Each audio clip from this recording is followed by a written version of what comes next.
Pasangan calon, paslon, gubernur dan wakil gubernur nomor urut 3 Pramono Anung Rano Karno berdasarkan hasil survei Lembaga Survei Indonesia, LSI, terbaru unggul dengan meraih 41,6%. Ketika responden ditanya kalau Pilkada DKI Jakarta diadakan hari ini, siapa yang akan ibu dan bapak pilih? Hasilnya Pramono Rano unggul dengan elektabilitas paling tinggi, kata Direktur Eksekutif LSI, Jayadi Hanan di Jakarta, Rabu, 23 Oktober 2024. Jayadi mengatakan, alasan utama responden memilih Gubernur DKI Jakarta, yakni pengalaman di pemerintahan, 23,1%, jujur bersih dari korupsi, 15,4%, dan sudah ada bukti nyata hasil kerjanya, 11,5%. Jayadi memprediksi paslon yang bisa masuk putaran kedua, yakni Pramono Rano dan Ridwan Kamil Suswono. Ada kemungkinan Pramono Rano terus naik dan Ridwan Suswono bisa turun. Atau bisa juga rebound Ridwan Suswono naik, maka kemungkinan 2 putaran sangat mungkin, ujar Jayadi. Selanjutnya kita lihat simulasi, nah ini kita melakukan simulasi surat suara. Nah, ketika kita tanyakan dengan menggunakan simulasi surat suara ini, maka kita menemukan data seperti ini. Yang memilih Ridwan Kamil dan Suswono pada saat ini atau Ridho itu 37,4%. Yang memilih Dharma Pongrekun atau Dharma Pongrekun dan Kunwardana atau Dharma Kun itu 6,6%, sedangkan yang memilih Pramono Anung dan Rano Karno atau Sidul itu di angka 41,6%. Ada 14,4% yang menyatakan belum tahu atau tidak mau menjawab. Jadi kalau kita lihat di sini untuk sementara pada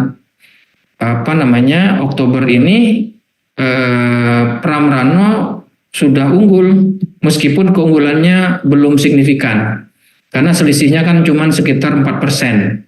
Sementara margin of error dari survei ini adalah 2,9. Jadi sebetulnya secara statistik kita tidak tahu siapa yang unggul. Jadi secara statistik Pramono Anung dan Ridwan Kamil ini sama kuat pada saat ini, cuman angka absolutnya itu cenderung menunjukkan keunggulan dari Pramono Anung. Kalau kita lihat dan bandingkan dengan survei-survei sebelumnya, ini LSI yang pertama rilis pasca pengumuman calon itu pada awal September lalu, Ridwan Kamil berada pada posisi atas 52%-an. Kemudian kalau dibandingkan dengan survei dari Poltreking itu ada 47,5%. Lanjut lalu dibandingkan dengan Carta, kita bandingkan dengan Poltreking dan Carta Politika karena metode resurveinya sama, jumlah sampelnya juga sama kemarin, jadi ini bisa dibandingkan. Maka kalau kita lihat di sini dari September sampai dengan Oktober, katakanlah pertengahan Oktober, dari 4 survei yang dirilis ke publik ini ada kecenderungan penurunan dari elektabilitas Ridwan Kamil dan Suswono. Pada saat yang sama itu ada kecenderungan tren naik dari dukungan atau elektabilitas dari pasangan Pram Rano dari 28,4 pada September sekarang menjadi 41,6. Jadi jarak antara Pram Rano sekarang di angka sekitar 4%-an. Sudah kalau lihat angka absolutnya sudah cross. Nah, kalau kita lihat bagaimana kenaikan atau penurunan ini kalau kita lihat dari September ke Oktober itu pasangan Ridho itu turun sekitar 14 atau 15% ya. Sedangkan pasangan Pram Rano itu dari September ke Oktober itu mengalami kenaikan sekitar 13%. Sementara itu pasangan Dharma Kun itu juga cenderung stabil meskipun kalau dibandingkan dengan September itu mengalami kenaikan 2 kali lipat ya, 3,4%-an.